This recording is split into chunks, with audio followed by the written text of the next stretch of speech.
حضرت فضیل بن عیاض گھوڑے پہ گزر کے جا رہے ہیں، گھوڑے نے ان کے بدکنا شروع کر دیا. اب ہمارے یہاں بدکنے کو، آپ بھی ہمارے یہاں کے رہنے والے، بدکنا مطلب بے قابو گھوڑا ہو گیا، سمجھتے ہیں نا بات کو، گھوڑا بے قابو ہو گیا. تو انہوں نے گھوڑے کو روکا اور روکنے کے بعد پھر نماز پڑھنا شروع کر دی گھوڑے کو باندھ کے، اور اتنا روئے کہ آنسوؤں سے مصلی بھیگ گیا. مریدوں نے پوچھا حضور گھوڑا پریشان کر رہا تھا، آپ کو پریشان تو آپ نے گھوڑے کو ٹھیک کرنا تھا، یہ نماز پڑھنے کا مطلب کیا ہے؟ کہنے لگے مجھے حضور کی حدیث یاد آئی، جب بندہ اپنے مالک کا کہنا نہیں مانتا ہے تو اس کے نیچے والے، اس کے ماتحت پھر اس کا کہنا نہیں مانتے. میں سمجھ گیا کہ میرا اللہ مجھ سے ناراض ہو گیا ہے، جو میرا گھوڑا بھی میرا کہنا نہیں مان رہا ہے. میں نے سوچا گھوڑے کو کیا منانا ہے تو اپنے رب کو منانا ہے. میں نے سوچا پہلے اپنے رب کو مناؤں، باقی چیزیں خود راضی ہو جائیں گی. اس کا مطلب یہ ہے کہ آپ کی بیوی، آپ کے بچے گھر میں جھگڑے ہیں، آفتیں ہیں، تو یہ تعویذ والوں کے پاس مت جاؤ، ان کے تو خود کے گھر کو اجڑے ہوئے ہیں. جانا ہے تو مسجد میں جاؤ اور کہو اے میرے مالک ایسی کون سی غلطی ہو گئی ہے جو میرے گھر میں جھگڑے ہیں، کوئی میرا کہنا نہیں مانتا. یقین جانو اگر تمہارے دو آنسو گر گئے اور اللہ راضی ہو گیا تو پھر کسی کو راضی کرنے کی ضرورت نہیں ہے، پھر سب خود ہی راضی. سبحان اللہ سبحان اللہ. اچھا بچوں پر ماں باپ کا اثر پیدا ہونے کے بعد ہوتا ہے؟ نہیں، شروع سے ہی ہو جاتا ہے. اب سن لو، پریگننٹ مومنٹ میں جن بچوں کو میڈیکل سائنس کہتا ہے کہ ہم نے پاگل بچوں کو ریسرچ کیا، جو بچے پاگل تھے، توجہ کہ یہ پاگل کیسے ہوئے. تو جب وہ حالت حمل میں ان کی ماں تھی تو باپ نے ماں کو مارا تھا، تو بچہ پھر سوڑ کچھ لوگ جانور نہیں ہوتے، ہر جگہ مانا تھوڑی شروع کر دیتے. ہاں عورت کچھ کہہ رہی ہے، ٹھیک ہے، صبر کر کے باہر نکال. تو جو بچے پاگل ہیں ان کے ماں باپ نے پیٹ میں، ان کے باپ نے ان کی ماں پہ ظلم کیا. میڈیکل سائنس کہتا ہے ماں کے سونے کا، ماں کے بولنے کا، ماں کے اٹھنے کا، ماں کے جاگنے کا، ماں کے کھانے کا، ماں کے پینے کا، یہاں تک کہ ماں کی خوشی اور غم کا اثر اس کے بچے پہ پڑتا ہے، اس کی باتوں کا، اس کی عادتوں کا ہر اثر بچے پہ پڑتا ہے. جب عورت پریگننٹ مومنٹ میں ڈاکٹر کے پاس جاتی ہے وہ کہتا ہے تم یہ چاہتی ہو کہ تمہارا بچہ مضبوط ہو تو آپ نے بادام کھانے، آپ نے سیب کھانے، آپ نے سنترے کھانے، آپ نے امرود کھانے، آپ کے بچے کے اندر وٹامن ڈی بڑھیں گے، آپ نے لیمبو کھانے ہیں، آپ نے زیادہ انجیر کھانی ہے. جتنے انار کھائیں گی بچہ اتنا ہی خوبصورت ہوگا. مجھے بتاؤ اگر اللہ کا بنایا ہوا سیب، سنترا، انار، امرود اگر بادام ماں کھائے تو بچے پہ اثر ہو جائے تو کیا اللہ کا کلام ماں پڑھے گی تو بچے پہ اثر نہیں ہوگا؟ بولو تو صحیح، ذرا بولو تو صحیح بھائی. ہوگا کہ نہیں ہوگا؟ بولو ہوگا کہ نہیں ہوگا؟ اگر ماں پڑے گی تو اثر ہوگا کہ نہیں ہوگا؟ یہ دلی سے دور ہے، ایک جگہ پڑتی ہے پانی پت کرنال، وہاں ایک بچہ پیدا ہوا. پیدا ہوتے ہی وہ بچہ رونے لگا. ایک دن رویا، 2 دن رویا، 3 دن رویا، 4 دن رویا، 5 دن رویا. نعمانی نسل کا بچہ ہے، امام اعظم ابو حنیفہ کی ذریت میں سے ہے، جنریشن میں سے ہے. حضرت سیدنا امام اعظم ابو حنیفہ کی اولاد میں سے ہے. بچہ پیدا ہونے کے بعد ایک بچہ پانی پت میں رونے لگا. 1 دن رویا، 2 دن رویا، 3 دن رویا، 4 دن رویا، 5 دن رویا، 6 دن رویا، 7 دن رویا، 8 دن رویا، 9 دن رویا. ایک حکیم، دوسرا حکیم، تیسرا حکیم، چوتھا حکیم، 5واں حکیم، کئی حکیموں کو دکھایا، بچہ ٹھیک نہیں ہوا. 1 مہینے کے بعد فخر الدین بہاؤالدین زکریا ملتانی کے داماد گزر کے جا رہے تھے. انہوں نے جب بچے کو روتے ہوئے دیکھا تو کہنے لگے یہ بچہ رو نہیں رہا ہے. کہا پھر یہ اللہ کی حمد بیان کر رہا ہے. کہا کیسے؟ کہا لاؤ میری گود میں لا کے دو. گود میں لا کے دیا، بچے کے کان میں کچھ پڑا، بچہ خاموش ہو گیا. مریدوں نے کہا یہ حضور اللہ کی حمد بیان کر رہا تھا. باپ سے کہنے لگے آپ کا بچہ اللہ کا ولی ہے. کہا دماغ ٹھیک ہے، نہ سویا ہے نہ سونے دیا ہے، آپ اسے ولی کہہ رہے ہیں کہ لائیں میرے ہاتھ میں لا کے دے. جب ہاتھ میں لا کے دیا فخر الدین رضی اللہ تعالیٰ نے، اس کان میں کچھ پڑا، دوسرے کان میں پڑا کچھ پڑا، بچہ خاموش ہو گیا.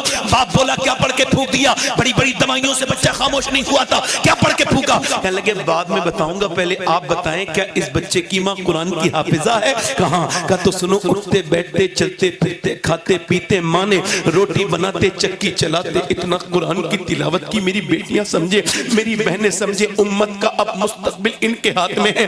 اگر یہ چاہیں تو ایسا کر سکتی ہیں. وہ کہتے اتنا قرآن پڑھا، اتنا قرآن پڑھا، اتنا کہ بچے کی ماں کے پیٹ کے اندر عادت بن گئی قرآن سننے کی. اس کی روح کی غذا اللہ کا کلام بن گیا. جب بچہ بچہ پیدا ہوا، ماں جچکی میں چلی گئی، اس نے قرآن پڑھا نہیں، بچے کو بھوک لگی تو تم نے اسے دوائیاں کھلائیں، میں نے ایک کان میں ایک آیت دوسرے میں دوسری آیت پڑھی، بچہ خاموش ہو گیا، اسی بچے کا نام شرف الدین بو علی شاہ قلندر پانی پتی ہے۔ سبحان اللہ، نعرہ تکبیر، بولو ذرا زور سے سبحان اللہ، دل لگا کے بولو سبحان اللہ۔ امی امائیں ٹی وی دیکھ رہی، فلم وہ اپنے موبائل میں لگا کر کے یوٹیوب پر وہ سیریل دیکھ رہی پاکستانی، اس میں تھرک رہا ہے، اس میں گندی چیزیں آ رہی، گھٹیا چیزیں آ رہی، اس میں لڑکیوں کو معاذ اللہ یہ کہا گیا، اعلیٰ فرماتے ہیں کہ لڑکیوں کو سورہ یوسف کی تفسیر بھی نہ پڑھاؤ، اس میں ان میں یوسف علیہ السلام اور زلیخا کا ذکر آتا ہے، اور یہاں تو ناٹکوں میں افسانے دکھائے جا رہے ہیں، گندی گندی دوستیاں دیکھ رہی ہیں لڑکیاں میرے اور آپ کے گھر کی، اور میاں ایک ہوتا ہے گناہ اور ایک ہوتا ہے بغاوت اللہ سے، بادشاہ سے نہیں اللہ سے۔ گناہ وہ ہوتا ہے جو چھپ کے کیا جائے، اور بغاوت ہوتی ہے چھپ کھل کے کی جائے، لے ہم کر رہے ہیں، لے ہم کر رہے ہیں، کیا تو ہمارا مالک ہے، تو ہمارا خالق ہے، تو ہی ہمارا رب ہے، مگر دیکھ اب ہم کھل کے ٹی وی دیکھ رہے ہیں، سامنے لڑکی ناچ رہی ہے، میری بہن بھی وہیں بیٹھی ہے، میرا باپ بھی وہیں بیٹھا ہے، میرے بچے بھی وہیں ہیں، مگر مجھے کوئی شرم نہیں ہے۔ سبحان اللہ کی بات نہیں، اللہ اکبر کہو، جب کوئی ایسی بات کہو جو کہ لعنت کی بات ہو۔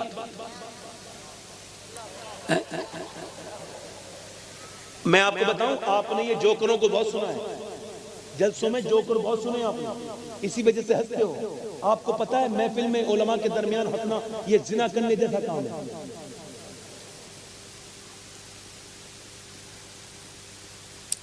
فارغ ہو کے ہنسنا، کہے لگا کے، جس سے علماء اکرام کا ادب مجروح ہو۔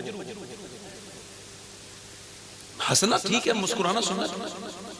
یہ جو مولوی نئے نئے طریقے سے ہنساتے ہیں ان سے پوچھا کرو، مولانا حضور نے کبھی ہنسایا ہے؟ حضور کی جب تقریر ہوتی تھی نا تو مسجد نبوی کا فرش بھیگ جاتا تھا 15,000 لوگوں کی آنکھوں کے آنسو سے، اور حضور کی حدیث شریف فرماتے ہیں جسے مرنا ہو وہ خوش رہتا ہے، مجھے ایسے آدمی پہ حیرت ہے۔ حضور کی حدیث ہے، توجہ کریں۔ غوث اعظم فرماتے ہیں دیکھو بکری کا بچہ پیدا ہوا اور بکری کی طرح بولنے لگا، اور بھینس کا بچہ پیدا ہوا 5 منٹ کے بعد ماں کے پاس چلا گیا دودھ پینے۔ انسان کا بچہ نہ بولا نہ چلا، ہے اشرف المخلوقات۔ فطول غیب پڑھ رہا ہوں غوث پاک کی، فرماتے ہیں اشرف المخلوقات، بتاؤ یہ بچہ کیوں نہیں بولا؟ مریدوں نے کہا حضور یہ تو آپ بھی بتائیں گے، پر میں اس میں بھی اللہ کی رحمت ہے، بچے کو اللہ نے اشرف المخلوقات بنایا مگر ماں باپ کا پابند بنایا۔ اب جیسا ماں باپ کو بولتے سنے گا ویسے ہی بولے گا، اور جیسا چلتے دیکھے گا ویسے ہی چلے گا۔ اگر گانے سنے گا تو گانے بولے گا۔ کسی بچے کو آپ نے اردو سکھائی ہے؟ اس گاؤں میں پیدا ہوا خود ہی سیکھ گیا۔ اب وہی بچہ امریکہ میں پیدا ہوا وہ انگلش سیکھ جائے گا، وہی آدمی اڑیسہ میں پیدا ہوا اڑیا سیکھ جائے گا، وہی بچہ پیدا ہوا ہے میاں جھارکھنڈ میں تو وہاں کی بہاری بھاشا سیکھ جائے گا۔ اگر آدمی جہاں پیدا ہوتا ہے بچہ بالکل کورا کاغذ، جو چاہے وہ لکھ دو، جو چاہے بولو تو صحیح، جو چاہے وہ لکھ دو۔ اچھا مجھے دیکھو یہ علماء ماں باپ کے فرما بردار ہوتے ہیں؟ مولوی علامہ مولانا لوگ ہوتے ہیں، سمجھانے کے لیے کہہ رہا ہوں، ہوتے نہیں ہوتے، حافظ حفاظ ہوتے نہیں ہو، کیوں؟ چونکہ آپ کبھی اپنے بچے کو گود میں لینا اور تجربہ کرنا، میں نے تجربہ کیا، امام غزالی فرماتے ہیں گود میں لینا بچے کو، اور آپ گود میں لینے کے بعد پھر کہنا اس سے اللہ اللہ اللہ اللہ اللہ اللہ اللہ۔ جس بچے سے کچھ بولنا نہیں آتا اس سے کہنا اللہ اللہ اللہ اللہ۔ اب آپ کہہ رہے ہیں اللہ اللہ اللہ، بچہ کہہ رہے ابا ابا ابا ابا، آپ کہہ رہے اللہ اللہ۔ جو بچہ بالکل بولنا نہیں جانتا وہ کہہ رہے ابا ابا، آپ کہہ رہے اللہ، وہ کہہ رہے ابا۔ امام غزالی کہتے ہیں وہ کہتا تھوڑی ہے، اس سے اللہ کہلواتا ہے۔ دیکھ تو نے اسے میرا نام سکھایا ہے، میں نے اسے تیرا نام سکھا دیا۔ اچھا لو بچے جھوٹ بولنا کیسے سیکھتے ہیں؟ بیان کر دوں یا ختم کروں؟ بولو ذرا بولو۔ ڈر لگتا ہے بار بار گھڑی دیکھتا ہوں۔ ویسے ایک رات حضور کے لیے، کس کے لیے؟ یہ آپ کا نصیب ہے، بیٹھے ہیں، توجہ ہے کہ نہیں؟ میٹھا توجہ کریں۔ ایک بچہ کمرے میں بیٹھا، اس سے کچھ ٹوٹ گیا، ماں باپ آئے، کس نے توڑا؟ دھماکہ ہوا، کہنے لگے میں نے توڑا۔ جھوٹ بولنا نہیں جانتا تھا، پٹ گیا، مارا، بدتمیز واہیات قسم کی عورتیں مارتی ہیں بچوں کو۔ 7 سال تک بچوں کو بالکل بھی نہیں ماننا چاہیے، ان کی ذہن کی صحت پر اثر ہوتا ہے، ذہنی صحت جو ہے نا دماغی اس پر اثر ہوتا ہے۔ اور مارنے کے بعد آج تک کوئی بچے کو ٹھیک نہیں کر پایا، اور اس ٹھیک کرنے والے سے کہہ دینا تو نے منافق بنایا ہوگا، تیرے سامنے وہ کام برا نہیں کرتا ہوگا، پیچھے کرتا ہے۔ ڈر پیدا ہو جاتا ہے، وہ سامنے نہیں کرتا گناہ مگر پیچھے کرتا ہے۔ سمجھ آ رہی نہیں؟ بچوں کو مارنا بالکل نہیں۔ بس 7 سال تک اگر اچھی عادتیں بنانا چاہتے ہیں بچوں کے اندر تو بس انہیں غلط بات پہ ٹوک دو اور اچھی بات پہ شاباش دے دو۔ یہ یاد رکھو 7 سال تک، اور میری بات یہ یاد رکھنا، اگر 7 سال تک آپ نے ایسے کیا تو پھر آپ کے بچوں کو نیک بننے سے کوئی نہیں روک سکتا، وہ نیک بھی بنے گا، با عمل بنے گا۔ اب سمجھ رہے ہیں میری بات؟ اب پھر ماں باپ سے 1 سال کے بعد پھر کوئی ٹوٹا بچہ پھر بولنا جھوٹ نہیں سیکھا تھا، ماں باپ گئے کس نے توڑا، کہنے لگا میں نے توڑا، پھر پٹا، اسے پتہ نہیں میں کیوں پٹ رہا ہوں۔ اگلی بار اس کے سمجھ میں آیا یہ کچھ ٹوٹ جاتا ہے اور میں سچ بتاتا ہوں تو مارتی ہے میری ماں۔ اس نے کہا اب کہ آ جا، ایک دن پھر کچھ ٹوٹا، ماں باپ آئے کس نے توڑا، کہنے لگا مجھے کیا پتا کس نے توڑا، کہا بیٹے تمہارے علاوہ تو کوئی بھی نہیں ہے، کہنے لگا کوئی چوہا ہوگا، بلی ہوگی، کوئی پرندہ آ گیا ہوگا ادھر سے، مجھے کیا پتا، اسے پتا ہے اگر سچ بولوں گا تو یہ مجھے مارے گی اور یہ بھی مجھے مارے گا۔ اس نے پھر جھوٹ بول کے اپنے آپ کو بچانے کی طریقہ نکالا۔ اس کا مطلب یہ کہ اگر ماں بچپن میں کہہ دے بیٹے سچ بولنا ہے اور سچی باتوں پر بچے کو شاباش دے تو بچہ ایسا سچا بنتا ہے کہ جب وہ سفر کر کے راستے میں جاتا ہے اور جب اسے ڈاکو پکڑتے ہیں اور کہتے ہیں تیرے پاس کچھ ہے تو وہ کہتا ہے میرے پاس 40 اشرفیاں ہیں۔ ڈاکو کہتے ہیں ارے بیٹے تم جھوٹ کیوں نہیں بولے، اشرفیاں چھپائی کیوں نہیں، کہہ لگے میں نے ماں سے وعدہ کیا تھا کبھی میں جھوٹ نہیں بولوں گا۔ ماں بچے وہ ڈاکو آگے بڑھے اور کہہ لگے اے عبد القادر جیلانی جب آپ اتنے سچے ہیں تو پھر ہمارے نبی کتنے سچے ہوں گے، ایسا کریں ہمیں توبہ کرائیں، ہم آج کے بعد اتنی رات میں تقریر اور وہ بھی ایسے جو ہے وہ موسم میں بڑی مشکل ہو جاتی ہے، مگر میرے لیے کوئی مشکل نہیں ہے، بس میں یہ کچھ لوگوں کا لحاظ کر رہا ہوں، میں اس وجہ سے کچھ بول نہیں رہا ہوں ذرا، مگر آپ بولے سبحان اللہ، دل لگا سے بولیں، اور بہت دیر تک میں لحاظ بھی نہیں کرتا، بولیں ذرا سبحان اللہ۔ نہیں میں خادم ہوں بھائی، خدمت کرنے والا جب کرتا ہے تو کہتا ہے ادھر سے ہٹو بھائی، آپ کے پیروں سے جھاڑو لگانی ہے، ذرا اٹھ کے کھڑے ہو، تو اس کا حق ہے۔ اچھا ایک عورت چاہے تو مرد کو بدل سکتی نہیں بدل سکتی،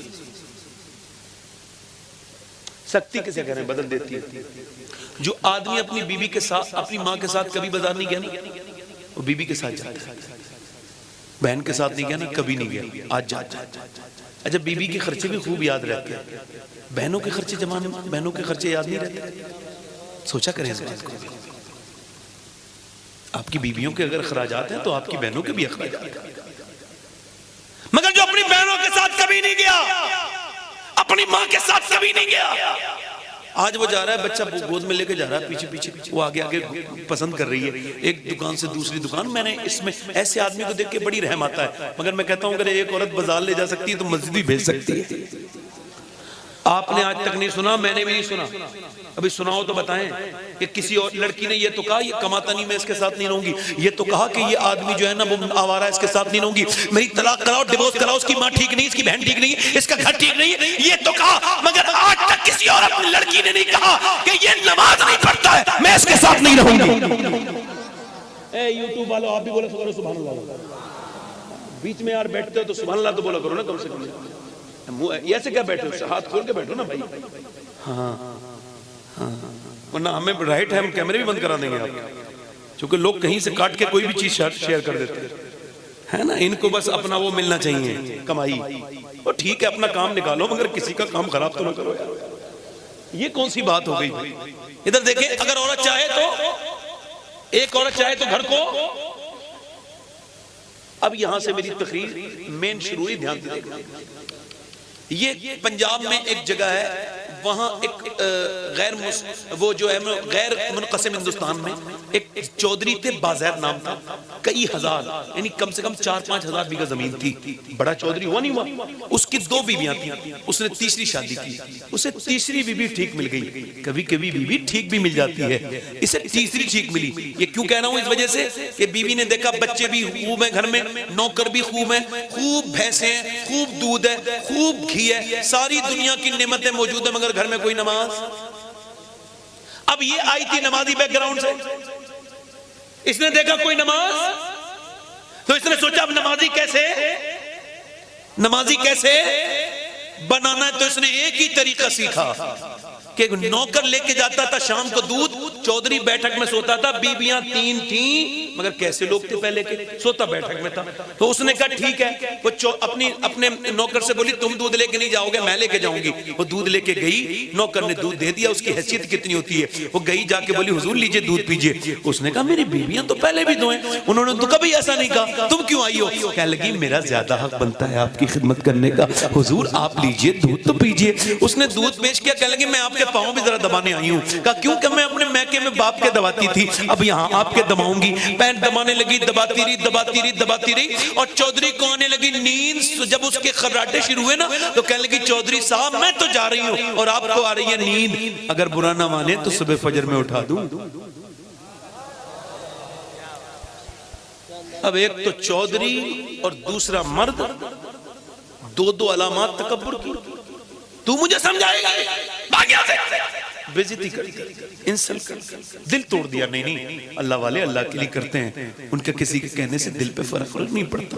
جو بک جاتے ہیں اللہ کے نام پر، جو اس کے نام پر اپنی جانیں قربان کر دیتے ہیں، انہیں کی دلوں کو اس بات کا کیا فرق پڑتا ہے کہ کون ان کی مخالفت کرتا ہے، کون ان کی حمایت کر رہا ہے۔ جب رب مل جائے تو پھر یہ سب قصے ختم ہو جاتے ہیں۔ یہ اس سے پہلے کے جھگڑے ہیں سارے۔ وہ تھی بڑی نیک عورت، وہ چلی گئی اور دوسرے دن پھر آئی، کہنے لگی چودھری صاحب لیجئے دودھ پیجئے کا، پھر تم آ گئی، پھر نماز کے لیے کہے گی، اور چودھری صاحب چھوڑیں نا آپ نماز پہ، آپ لیجئے، آپ دودھ پیجئے، میں دیکھتی ہوں نماز کے بارے میں، آپ دودھ تو پیجئے۔ اس نے دودھ پلایا، پھر پاؤں دبانے لگی، دباتی رہی، پھر چودھری کو آدھا پون گھنٹہ ہو گیا۔ کہنے لگی چودھری آپ کو نیند آ رہی ہے، میں ذرا جا رہی ہوں، اور صبح کو اگر اجازت دیں، آپ برا نہ مانیں، جلال نہ کریں، غصہ نہ کریں چودھری، تو صبح فجر میں اٹھا دوں۔ چودھری نے آؤ دیکھا نہ تاؤ، اوپر پلنگ تھا تھوڑا اونچا، اس نے ایسی لات اس کے بیچاری کے ماری، نیچے گری، منہ پھٹ گیا، اور منہ پھٹنے کے بعد نیچے قطرے خون کے گرنے لگے اور اس کے دانت کمزور ہو گئے۔ مگر نہ جانے کتنی نیک ماں کی اولاد تھی۔ میں اپنی بہنوں تک یہ پیغام پہنچانا چاہتا ہوں،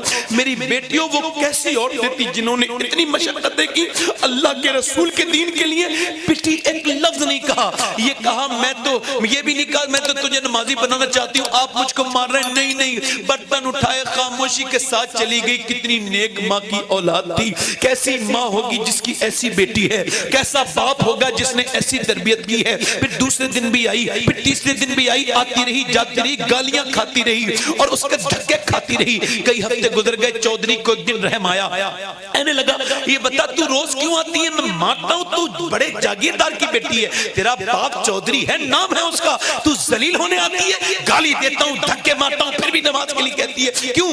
تو رو کے بولی چودھری میں نمک حرام نہیں ہوں، نمک حلال ہوں، تیرا نمک کھاتی ہوں، اب تو میرا آدمی ہے، اگر تو جہنم میں جائے گا تو میں کیسے برداشت کروں گی؟ ارے تو اگر آگ میں گرے گا تو برداشت نہیں کر سکتی، تجھے میں جہنم میں جانا کیسے برداشت کروں گی؟ کہنے لگی او چودھری سن، جب بے نمازی مرتا ہے نا تو مرتے وقت اسے ایسی پیاس لگتی ہے کہ اگر ساری دنیا کے سمندروں کا پانی بھی پی لے گا تو اس آدمی کی پیاس نہیں بجھ سکتی جو اپنے مالک کا ہو کے نہ مرا، وہ ایسے پیاسا مرے گا۔ اور چودھری جب تو بے نمازی رہے گا تو سن تو پھر میرے بچے بھی بے نمازی ہو جائیں گے، اے چودھری پھر میرے بچے، اس کی سوچ تو دیکھو، وہ جہنم میں جائیں گے اور میں ماں ہو کے کیسے برداشت کر سکتی ہوں کہ میرے بچے جہنم میں جائیں؟ بس اسی لالچ میں روز آتی ہوں اور تجھے آ کر کے روز جو جگاتی ہوں تیرے سامنے گالی کھاتی ہوں، اور کوئی بات نہیں ہے۔ اس نے ایسی باتیں کی کہ چودھری کے دل پہ اثر ہو گیا، کہنے لگا تو صبح مت اٹھانا، میں تجھے صبح کو اٹھاؤں گا۔ اس نے چودھران نے صبح کو اٹھا دیا، جب وہ چودھری نے اٹھایا، وہ عورت اٹھی، اٹھنے کے بعد اس نے دیکھا شوہر جو ہے وہ سجدے میں جا رہا ہے، تو یہ بھی وضو کر کے سجدے میں گئی، مگر آج کا سجدہ تھوڑا الگ ہو گیا تھا۔ سجدے میں جا کے کہتی ہے مالک میں کمزور عورت ہوں، میری کوئی حیثیت اوقات نہیں، میں تو قدم قدم پر گناہ کرتی ہوں، مگر اگر میرے گناہوں کی کوئی حد نہیں ہے تو تیرے کرم کی بھی کوئی حد نہیں ہے۔ مالک دیکھ پٹی ہوں، میرا منہ پھٹا ہے، گالیاں کھائی ہیں، پٹی رہی ہوں لگاتار، اور تب یہاں تک لے کے آئی ہوں۔ دیکھ میں دل نہیں بدل سکتی، دل بدلنے والا تو ہی ہے۔ جھکانا میرا کام ہے، اپنا نام تیرا کام ہے۔ اے میرے مالک، میرے شوہر کو نمازی ایسی روئی، اس کے آنسو ایسے گرے کہ اللہ کے عرش سے کرم ہوا کہ اللہ نے اس کے مرد کا دل بدل دیا، اور ایسا دل بدلا کہ پھر کبھی تہجد کی نماز بھی چودھری کی قضا نہیں ہوئی۔ اور جب اس نے اپنے گھر کے باہر مسجد بنوائی، سارے نوکر نمازی بن گئے، پورا علاقہ نمازی بننے لگا۔ اور سنو، ایک عورت کی وجہ سے، اور جب ان دونوں کے درمیان بچہ پیدا ہوا تو اس کا نام سلطان العارفین، سلطان باہو تھا، جس نے کہا تھا تسبیح پھری پر دل نہیں پھریا، کیلے نہ تسبیح پھڑ کے ہوں، علم سکھا پر ادب نہ سکھیا، کیلے نہ علم پھڑ کے ہوں۔ یعنی غوث اعظم کے وزیر بن کے پیدا ہوئے، قطب بن کے پیدا ہوئے، اقطاب بن کے پیدا ہوئے، ولی بن کے پیدا ہوئے۔ اگر ماں باپ نیک ہو جائیں تو پھر بچے ولی بن کے پیدا ہوتے۔ سبحان اللہ، بولے تو ذرا سبحان اللہ۔ بیٹھے سبحان اللہ، بیٹھے آپ بیٹھے، تقریر سن لیں، بیٹھے سن لیں تھوڑا، بیٹھے آپ نے مجھے بہت دے دیا، بیٹھ جائیں، اب رہ بیٹھ جائیں، ٹکلے پہ بیٹھ جائیں، تقریر سن لیں۔ چچا چھوڑیں جلدی ہٹ جائیں۔ صحابہ کرام لاجواب، بولو ذرا حضور کے ساتھی، اگر کوئی پوری زندگی نمازیں پڑھے، ساری دنیا کی دولت اللہ کے نام پر وقف کر دے، پھر بھی اس آدمی کا مقابلہ نہیں کر سکتا جس نے زندگی میں ایک بار میرے نبی کو دیکھا۔ بولو تو صحیح ذرا یار، کوئی علامہ، کوئی مولانا، کوئی مفتی، کوئی غوث، کسی صحابی کی برابری، مگر اب صحابی کا ذکر ہی ختم۔ لوگ کہہ رہے ہیں صحابہ کی توہین ہو رہی، میں نے کہا ہوگی کیوں نہیں، تم نے بیان ہی کتنا کرا ہے۔ اپنے حضرت لوگوں سے فرصت ملے تو بیان بھی کرو۔ پیر لوگوں کی تعریف ان کے سامنے ہوتی ہے، باران بیٹھے ہوتے ہیں حضرت، ساتھ میں لاتے ہیں تعریف کرنے والا بھی، انہیں بھروسہ بھی نہیں کسی دوسرے پہ، بولے یہی کرے گا۔ یہ بیماری ہے روحانی، اپنی تعریف کروانا، بلکہ یہ سب سے زیادہ جو ہے نا، یہ بیماری انہی لوگوں کے اندر ہوتی ہے جو نفس کے غلام ہوتے ہیں۔ یہ آپ کی تعریف کرنے سے، میری سب سے بڑی تعریف معلوم ہے کیا ہے؟